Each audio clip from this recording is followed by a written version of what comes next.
Next gen நேயர்கள் அனைவருக்கும் இனிய நல்வாழ்த்துக்கள். எல்லோரும் நன்றாக இருப்பீர்கள். இப்பொழுது 2026 ஆனி மாதம் எப்படிப்பட்ட பலன்களை மேஷம் முதல் மீனம் வரையிலான 12 ராசிக்காரர்களுக்கு கொடுக்கும் அப்படிங்கிறத பார்க்கலாம். ஆனி மாதத்தில் என்னங்க ஒரு முக்கியமான நிகழ்வு, மாதத்தின் கதாநாயகன் சூரியன் அப்படியே மிதுன வீட்டில் இருக்கிறார். உண்மையை சொல்லப்போனால் இந்த மாதப்பிறப்பு, தமிழ் மாத பிறப்பு எல்லாமே சூரியனை அடிப்படையாக கொண்டது. சூரியன் முதல் நாள் வரும்போது ஒரு மாதம், அந்த மாத கடைசி முடிந்த 30வது நாள் 31வது நாள் முடியும் போது அடுத்த மாதம் பிறக்கும். அப்போ ஆனி மாதத்தில் எப்போதுமே சூரியன் காலபுருஷனுடைய 3வது வீடு என்று சொல்லப்படக்கூடிய மிதுன வீட்டிற்கு வருவார். அப்போ அந்த மிதுன வீட்டில் அவர் உங்களுடைய ராசிக்கு எத்தனையாவது வீட்டில் வருகிறார் என்பதை பொறுத்து இந்த மாத பலன்கள் கண்டிப்பாக நடக்கும். சூரியன் எப்போவுமே 3, 6, 10, 11ஆம் இடங்களுக்கு வரும் பொழுது உங்கள் ராசிக்கு 3, 6, 10, 11ஆம் இடங்களில் வரும்போது உபசய ஸ்தானங்கள்னு சொல்லுவோம். வெற்றியை கொடுக்கக்கூடிய இந்த ஸ்தானத்தில் 3, 6, 10, 11 வரும் பொழுது மிகப்பெரிய நல்ல பலன்களை கண்டிப்பாக செய்வார். இந்த மாதம் செவ்வாயுடைய மாற்றமும் நடக்குதுங்க. ஆனி மாதம் 10ஆம் தேதிக்கு பிறகு பார்த்திங்கன்னா செவ்வாய் தற்போது இருக்கக்கூடிய ஆட்சி வீட்டிலிருந்து சுபத்துவ வீடு, சுபருடைய வீடுன்னு சொல்லப்படக்கூடிய 2ஆம் வீடான ரிஷப வீட்டிற்கு அவர் மாறுகிறார். மேஷத்திலிருந்து ரிஷபத்திற்கு மாறுகிறார். மிக முக்கியமான நிகழ்ச்சி என்னங்க, சமீபத்தில் தான் குரு பயிற்சி நடந்தது. உச்சகுரு பகவான் அப்படியே கடகத்தில் வலுவாக இருக்கிறார். கூடவே அவர் கூட சுக்கிரன் இருப்பதும் மிகப்பெரிய யோகமான அமைப்பு. சனியால் துன்பப்பட்டு கொண்டிருக்கக்கூடிய விரயச்சனி, அஷ்டமச்சனி, கண்டச்சனி, அர்த்தாஷ்டமச்சனின்னு சனியால் துன்பப்பட்டு கொண்டிருக்கக்கூடியவர்கள் எல்லாரையுமே ஆறுதல் படுத்துகின்ற விதமாக இந்த சனிக்கு உச்சகுருவின் பார்வை கிடைப்பது என்பது சனியுடைய வாழை சுருட்டி வச்சுக்கிட்டு கொஞ்சம் இருக்கக்கூடிய ஒரு தன்மை. ஆக பெரும்பாலும் ஒரு நல்ல அமைப்புகள் தான் இருக்குது. மாதாந்திர கிரகங்கள்னு சொல்லப்படக்கூடிய புதனும் சுக்கிரனும் ஓரளவிற்கு நல்ல அமைப்பிலே இருக்கிறாங்க. மாத ஆரம்பத்தில் மிதுனத்தில் புதன் இருந்தாலும் கூட அதற்கப்புறம் அப்படியே வக்ரகதியில் கடகத்திலும் அதற்கு பிறகு மீண்டும் மிதுனத்திலேயுமே இருக்கக்கூடிய தன்மைகள் இருக்கின்றன. ராகு கேதுக்களை சொல்லவே வேண்டாம், அவங்களுக்கு வக்ரகதியே கிடையாது. இப்போது கும்பத்திலும் சிம்மத்திலும் இருக்கக்கூடிய ராகு கேதுக்கள் டிசம்பர் மாதம் முதல் வாரம் வரைக்குமே அதே இடத்திலேயே இருப்பாங்க. ஆக ஒரு 12 ராசிக்காரர்களுக்கும் கெடுபலன்களை, சாதகமற்ற பலன்களை அப்படி நடக்கும், இப்படி நடக்கும், இந்த மாதிரி ஆகிடுவீங்க, அந்த மாதிரி ஆகிடுவீங்கன்னு சொல்லக்கூடிய அளவில் நிச்சயமாக மாற்றங்கள் இல்லைங்க. செவ்வாயுடைய மாற்றம் நன்றாகவே இருக்கிறது. மாத பயிற்சியில் மிதுன வீட்டிற்கு சூரியன் போவதும் உச்சகுருவானவர் ஒரு நிலையில் சுக்கிரனோடு சேர்ந்திருப்பது, புதனோடு சேர்ந்திருப்பது, அதன் பிறகு சனியை பார்ப்பது என்பது ஒரு மிகுதியான நல்ல அமைப்புகளை, கல்வி சார்ந்த அமைப்புகளை நல்ல இதை கொடுக்கும். மாணவர்களுக்கெல்லாம் கொஞ்சம் ஓரளவுக்கு படிப்பில் கொஞ்சம் அக்கறை வரும். அடப்போங்க சார், எந்த காலத்தில் சார் மாணவர்கள் படித்தாங்கன்னு கேட்குறீங்களா? ஆயினும் ஒரு காலகட்டத்திற்கு பிறகு தன்னுடைய எதிர்காலத்தை பற்றி இளைய பருவத்தினர், சிறார் பருவத்தில் இருக்கக்கூடியவர்களுக்கு கொஞ்சம் அக்கறை வரும் இல்லையா?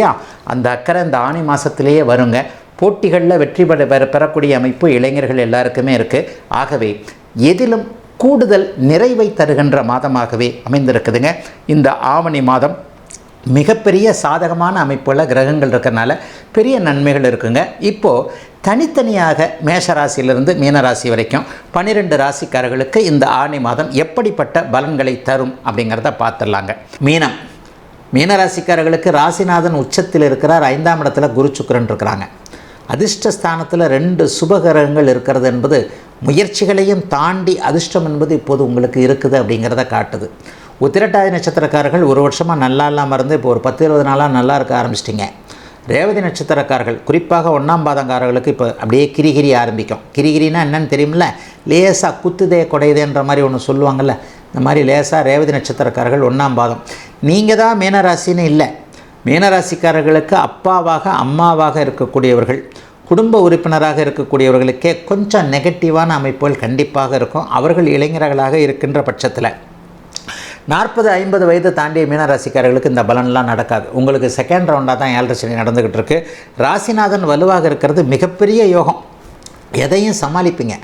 நடக்கிற கெடுதல் நடக்கத்தான் செய்யும், நடக்கிற ஏமாற்றம் இருக்கத்தான் செய்யும், நடக்கிற தோல்வி இருக்கத்தான் செய்யும். தோல்வியும் ஏமாற்றமும் இருந்தால் தான் வாழ்க்கை நல்லாயிருக்கும்.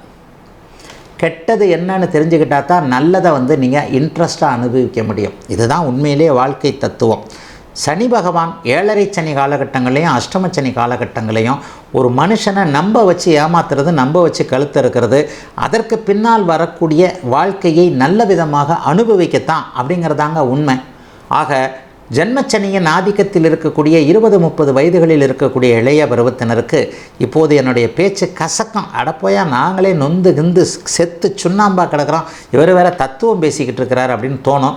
ஆனால் வாழ்க்கையின் பிற்பகுதியை நல்ல விதமாக அனுபவிக்க கடமைப்பட்ட அத்தனை மீனராசிக்காரர்களுக்கும் இப்போது நடக்கக்கூடிய சோதனைகள் ஒரு படிக்கட்டுகளாகவே உங்களுக்கு இருக்குன்றதுனால தங்கம் சுடத்தான் தங்கம் பொலிவு வரும்னு சொல்லுவாங்க. நெருப்பை வச்சு அப்படியே பண்ணால் தான் பல மஞ்சள் கலரில் தங்கம் வரும். அது இப்போது மீனராசிக்கார இளைஞர்களுக்கு நடந்துக்கிட்டு இருக்கு. நடுத்தர வயது தாண்டியவர்களுக்கு வியாபாரம் நல்லாயிருக்கும், தொழில் நல்லாயிருக்கும், கௌரவம் நல்லாயிருக்கும், சாமி கும்பிடுவீங்க, குலதெய்வ கோயிலுக்கு போவீங்க, ரிஷிகேஷ் வடமாநில யாத்திரை அல்லது 108 திவ்ய தேச தரிசனம், சித்தர்கள் தரிசனம் அல்லது விருப்பப்பட்ட புனித ஸ்தலங்களுக்கு போகக்கூடிய வாய்ப்புகள் இதெல்லாம் இப்போது நடக்கும். ஏன்னா ராசியில் இருக்கக்கூடிய சனியை உச்சகுரு பார்க்குறார்.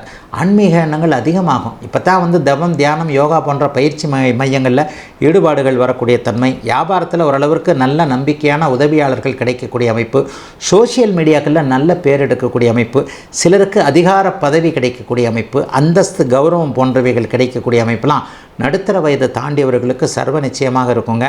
பெண்களுக்கு குழந்தைகளை பற்றிய கவலைகள் விலகும், பாக்கியங்கள் கிடைக்கும். இதுவரைக்கும் ஆணாதிக்கத்தால் கவலைப்பட்டு கொண்டிருந்த பெண்களுக்கு ஆணை அடக்கி ஆள்வதற்கான சந்தர்ப்பங்கள் கிடைக்கக்கூடிய நல்ல மாதமாகவே அமைஞ்சிருக்குங்க. சுக மாதமான ஆனி மாதம் மீனராசிக்காரர்கள் எல்லோருக்கும்.